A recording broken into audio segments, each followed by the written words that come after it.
I've been making a living off my acrylic-based laser cut jewelry business since 2014, and I'm gonna be straight with you. If you want to become a master of acrylic, then the first thing you're going to need is a CO2 laser. Sure, diode lasers can cut some colors and types of acrylics, but if you want to expand into the realm of unlimited acrylic possibilities, then CO2 is the way to go.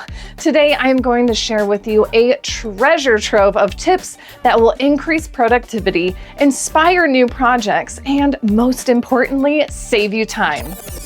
Well, actually, all those are true, but very most importantly, we're gonna impress the hell out of your customers. So let's dive in.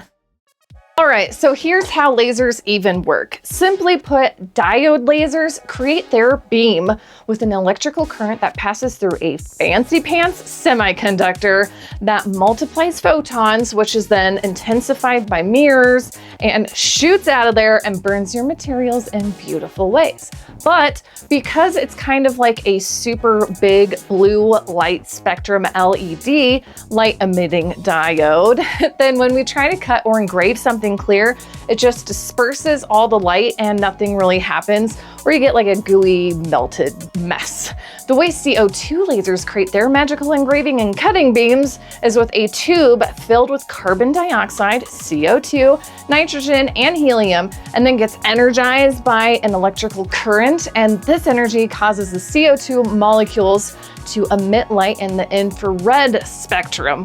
The light is then directed and focused through a bunch of mirrors and lenses, and then produces a powerful and precise laser beam for us to play around with. In fact, I just recently got myself this brand new Monport Reno 45 watt Pro Vision CO2 laser, and oh my goodness, I wish I had this when I started. So thank you to Monport for making this video possible. But beyond that, let's just go ahead and get over some of these basics of acrylic and then dive into some super fun, time-saving, mind-blowing tips. So there's two types of acrylics you can get your hands on, and it's important to know the difference so your laser projects turn out just the way you want them to. First off, we have cast acrylic. It's made by pouring liquid acrylic into a mold. It engraves beautifully with a frosty white finish. It's the go-to for engraved plaques, signs, and awards. Personally, this is pretty much the only kind of acrylic I like working with my jewelry designs. There is also extruded acrylic. It's made by a continuous extrusion process. It cuts with a shiny flame polished edge, but the engraving is often more clear and not as crisp or frosty, a little more melty. It's great for display stands and such things maybe you don't need to engrave. Mastering your power and speed. The goal is a clean, single pass cut. Too much power or a slow speed will melt the material, creating a gummy, melted edge. Too little power or too much speed won't cut all the way through. Trial and error is really the only way around this. Whether you use Lightburn or some other program, each laser has its own quirks, and any material preset may need to be tuned in. Air assist is a must. A strong, consistent air stream blows away debris and prevents tiny fire flare-ups, which can cause melt marks, warping, or charring. We don't want to start fires now, do we? Now, most CO2 lasers come with an air pump, kind of like the ones you could get for a fish tank. But what's really cool about this Monport Reno Pro is the air pump is actually inside the laser body. Having to deal with less tubes and less cords is always appreciated. Of course, along with an air pump blowing out, an exhaust system is crucial to keeping your lungs free of all these acrylic and wood fumes. This unit has a fan that blows out, and I also have an additional fan that super sucks. If you need more suction power, I'll have links for this and so much more down in the description. The single pass rule. For the best results, always try to cut through the acrylic in just one single pass. Multiple passes can reheat the material, leading to a rough or cloudy edge. If you are trying to get through a very thick material, you might have to go around an additional time. Try to figure out the settings for 2 passes rather than 4 or 5. If a material is too hard to get through, make sure it is a material thickness your machine is even actually capable of. My Monport Reno here says it can cut 15mm acrylic and 12mm plywood in just 1 pass, but it will surely take some testing to perfect the settings needed to do so. Focus, focus, focus. Proper focal distance is critical. An unfocused beam will scatter the beam, resulting in a wide, melted cut that doesn't even go all the way through, or an engraving that looks like you made it with a magnifying glass on a sidewalk, and that is probably not what you want. My old laser had a focus ruler I needed to use. Now this one is equipped with a magnetic assisted focus, which is kind of fun to use, and you'll never lose any focusing rulers, which is great. Less bits I can lose because I'm gonna lose them. Just be sure to always focus before you start a job. There's nothing more disappointing than seeing that your project didn't cut all the way out once it's done. Elevate your materials. Use a honeycomb bed or stand the material up on some small pins to prevent flashback. This is pretty much just a reflection of the laser beam off the bed that leaves marks on the bottom of your piece. More to clean, more hassle. Let's avoid it. If your honeycomb bed is getting a whole lot of residue on it, spray it down with some mean green and take it to a car wash and use their power washer to clean off all that sticky residue. Going beyond a simple engraving. This is a great jumping off point to dive straight into everything you need to know to engrave like a pro. Get some paper handy, you're going to want to take some notes, or at least save this video so you can watch it again later. Should you leave the protective film on or off? Now, the protective film on acrylic sheets is usually your best friend, but there are a few reasons to leave it on there, just like there are a few reasons to take it off. Having some sort of masking on both sides during cutting and engraving can prevent scratches and residue buildup from the fumes and smoke. Again, less cleanup, more time for us. If you engrave something with the paper on, we can achieve these 3 awesome things. Number 1, you can fill color in while it's still inside the laser. I find using a little piece of paper as a squeegee a helpful replenishable tool.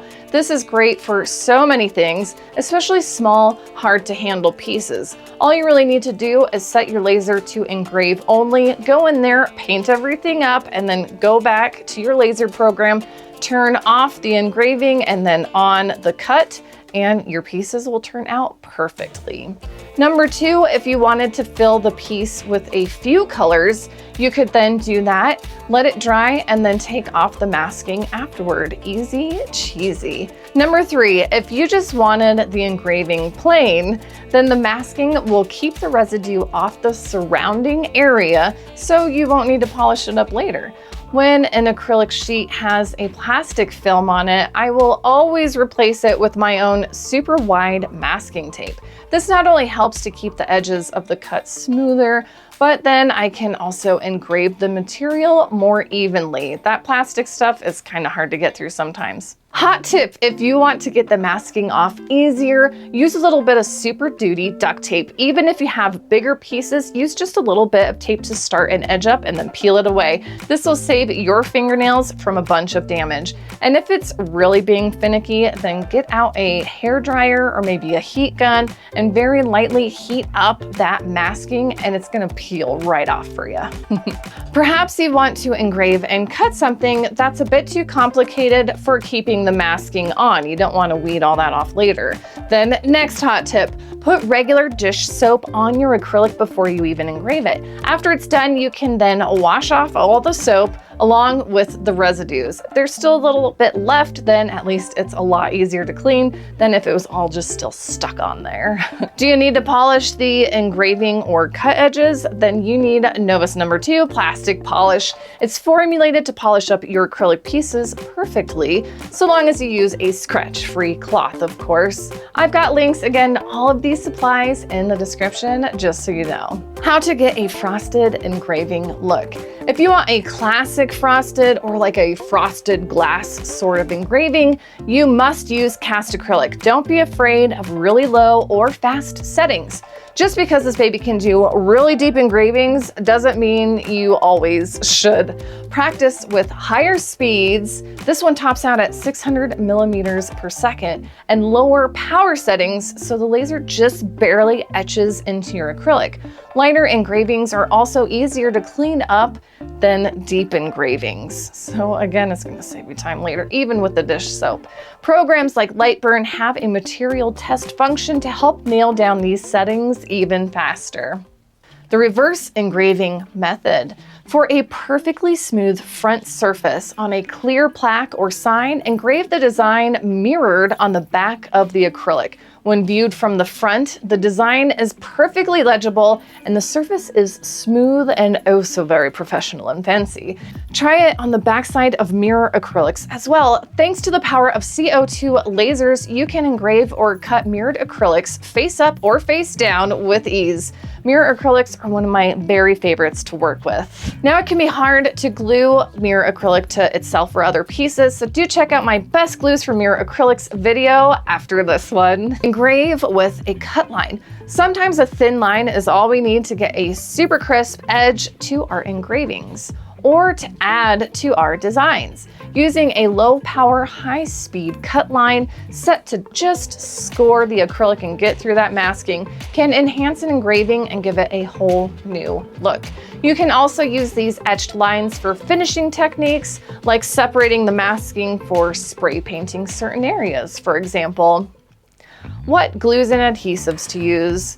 Adhesives depend on the project. Here's a quick list of my favorite ways to stick acrylic to other materials.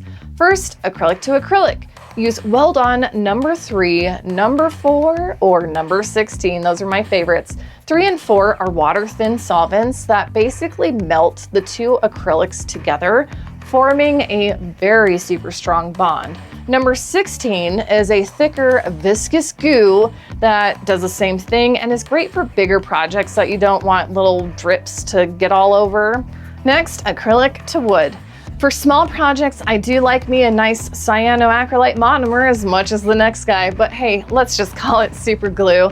This Aleene's Jewelry Metal Glue is my inexpensive go-to. You could also try liquid nails or E6000 types of adhesives for bigger projects.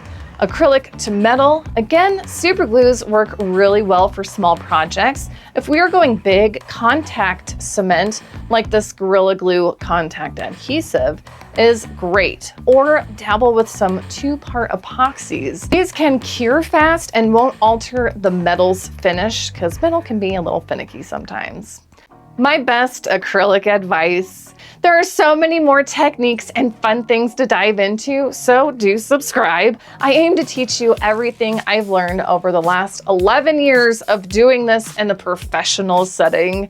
My very, very best advice for you is if you want to expand your laser business or even start one, is to invest in a CO2 laser. I love diode lasers. I have a couple of them myself, and you'll see them a lot here on my channel. But if you want to go all in, you need the speed, power, and material capabilities of a CO2 laser.